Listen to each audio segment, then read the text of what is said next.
నమస్కారం అండి.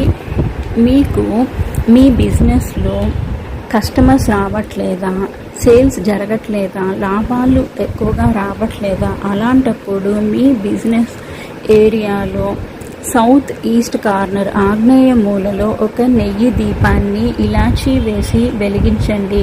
వెలిగించేటప్పుడు శ్వాసని పీల్చి హోల్డ్ చేసి ఇలా అనుకోండి, మా షాపులో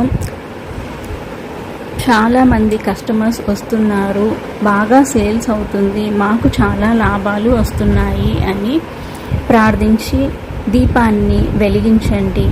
ఏ నాస్ట్రిల్ వర్క్ అవుతుందో ఆ నాస్ట్రిల్ అంటే ఆ స్వరముతో మీరు దీపాన్ని వెలిగించండి. ప్రతిరోజు ఉదయాన్నే చంద్రనాడిలో షాపుని తెరవండి. చంద్రనాడిలోనే మీరు మీ గల్లాపెట్టెలో డబ్బులను